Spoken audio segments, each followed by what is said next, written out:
just for yourself. And some people will get hit and get back up and they'll find the way. But if you avoid that step and you have that like affirmation, or you do certain things, there's certain things that just work, right?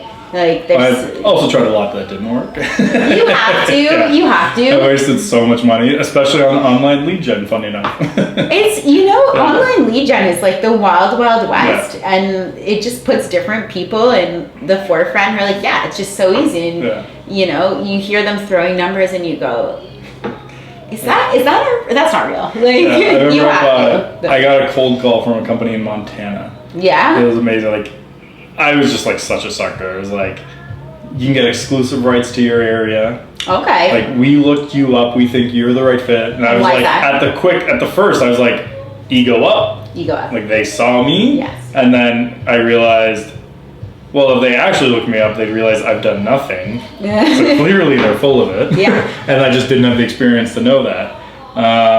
Completely naive. And so I ended up signing up, and it was like $100 a lead.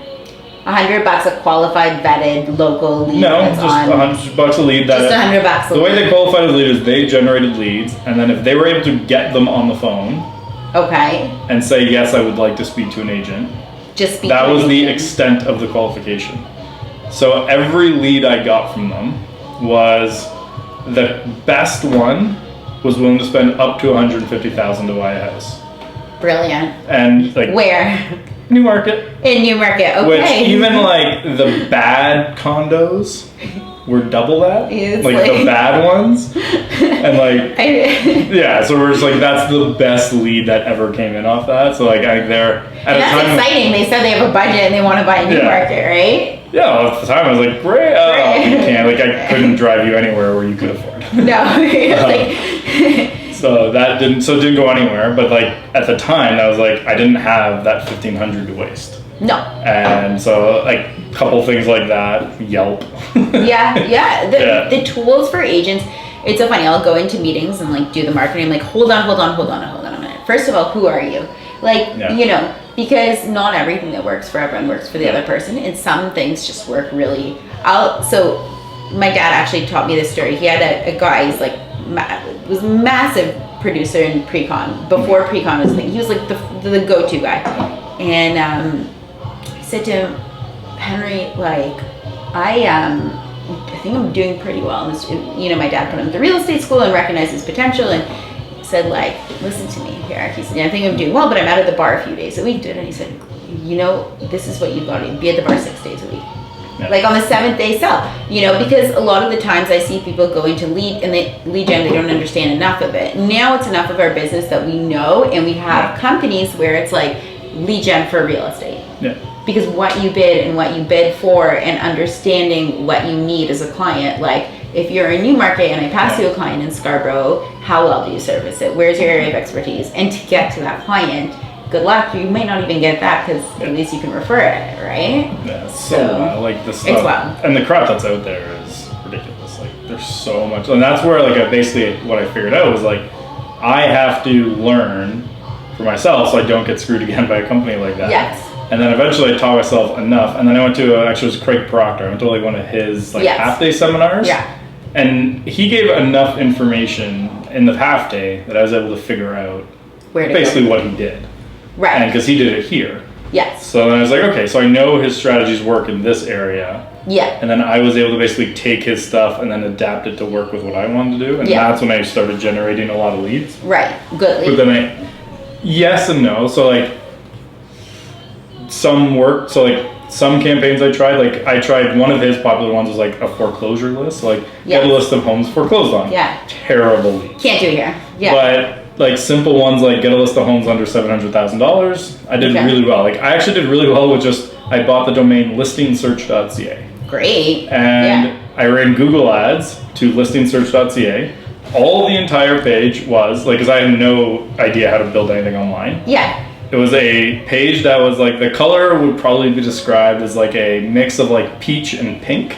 Oh. I have no idea why I picked that. It was just like the default color in the background. I didn't change. Yeah. And then I'm like, I need a form on the page to collect information. So I Googled like how to embed a form. Like through HTML code, or is it? So at the time, I didn't even know what HTML coding was. Yes. So I literally just Googled how to put a form on a website. Okay. And I found a blog post, and the company that wrote the blog post was a company that offered embeddable forms. Oh, great. I was like, perfect. Where do I sign up? Yeah. And so that ended up, so it's called the 123 contact forms. And I was actually one of like their first customers apparently, because they ended up doing like a case study on me. So back then there was a website on the case study of Andrew Fogliato using 123 contact forms for real estate. Did you ever like keep this like, do you have? So I kept it for a bit after I stopped selling, because I kept generating leads, and I just sent them out to other people. Yeah. But so I literally listingsearch.ca, and literally you go to the site, it goes, fill out the form below to get a list of homes for sale that match your criteria. Yes. Then it just goes name, email, phone number, budget, area. Are there any special features you're looking for in a home? Mm-hmm. Submit. That was the entire website. There was like, and then like brokerage info at the bottom. Nothing else. Yes. And did great. Like leads every day, and I wasn't like I was spending like $10 a day. And leads coming in every single day. Because back then, like Google Ads were also cheaper. Yes. And then I was also still like I was blogging 3 to 5 days a week on my website. On the same site. Different site. So listingsearch.ca was like its standalone lead gen site, like an unbranded lead gen. Like a landing page, kind of. Yeah. And then my site, which was at the time the wrong one, was just like andrewfogliato.com. Yes. And then that cost me $12 a year. Yeah. What actually, funny enough, which wouldn't work now, but the reason that one did well was I set it up, I wanted to rank well on Google. Yeah. So I was like, the best way to do that is to use Google Blogger. Right. Like Google's gonna rank their own better. Yeah, of course. Like that was my entire idea of SEO was just use the Google owned property. Yeah. Like they'll favor their own. Of course. So, and it's free. So I my wife and I just kind of like played around with it till it looked okay. It still looked terrible, but it looked okay. And then we did launch that. And I remember, like, my photo on it was actually a photo of me at the zoo with my niece, where everyone else but me is cropped out, and just me there. Is there like some sort of kangaroo in the background? No, it's like literally like we had it cropped out, so like just me like from here up and no background. Okay. So, but like if you look closely, like it's a leather jacket and like a T-shirt that I wore to the zoo that day. Right. And then it was like the Andrew. So then this is where I copied Craig Proctor. It was like the Andrew Fogliato home selling system. Yeah. Okay. And it worked. Yeah, and then I just blogged a ton. Right. And then I kept doing things like that, and that started like gaining more and more traction. So between like the leads coming off that, and then the Google ad, and then I started doing Facebook, because that's when Facebook ads started. And the thing is like if you specialize, you don't have to sell the same way. Yeah. You always have to sell, but like from a time perspective, like just to navigate and to be of value, like you said, what do top agents do? I mean, at least the ones I've seen, some that are scattered across areas. It's not, I have of course seen that example within regions, but a lot of them are like the neighborhood people, and that way you can be like, without even going into the house, be like, oh, the one with the staircase, it was like this, it went up and and that when they put a listing on, it's stronger because it just brings them back top of mind again. You need good systems though, or if you don't have your own systems, you have to find someone who will maximize it for you. I think like what we see is a lot of agents who try to get, and it's actually a very genuine and nice thing. They really want to know a lot about tenancy. They want to know about construction. They want to know a lot about marketing. It's like, you can't. Yeah. You got to know enough, period, and then just keep going. And outsource, outsource, outsource. Don't get stuck. I see so many people get stuck making fancy websites, making big lists and big campaigns. Like, go, and the rules are still the same. The environment may have changed. There's more grassroots marketing. It's more, arguably, it's more present, but like, you know, it's a relationship. Yeah. It is. Well, let's talk too is like, there's a time to invest in your online stuff. Yeah. And it's not at the beginning. Like my website that got me a lot of business early on cost me $12 a year. Nice. Like that was the cost of the domain name. Right. Like that was it. And it was, I used everything else was free. Yeah. It looked like crap, but the content was good and it provided value. Right. So that overrides a crappy design. Right. Whereas like some people will spend 20, like I was talking to actually a team recently, like spend 20 grand on a website. And like, oh, it's a crap, I've never gotten a deal off it. I hear it, yeah. But they're not doing anything to drive people to the site. And you're like, okay, like, and the reason, like, I found the best way to make it hit home. I'm like, that's the equivalent of you taking a listing, not even putting it on MLS. Not putting a sign on the lawn, not creating a flyer, not doing an open house. Like, think of your house, like your website as a listing. What are the pieces you're doing to get people to see the listing? And what are you thinking now in terms of, because there's a lot of noise in the industry. Yeah. And that's actually why I think that people who understand real estate, like when you hire marketing, is one thing that I do tell agents, like you have a friend who's super good at web page design, great. Not for you right now. Well, that's the thing with those web page design, this is the interesting one I figured out, is like even when we got our own website design, is there's essentially two types of website people. Yeah. There's marketers who figured out how to like set up a web page. Yes.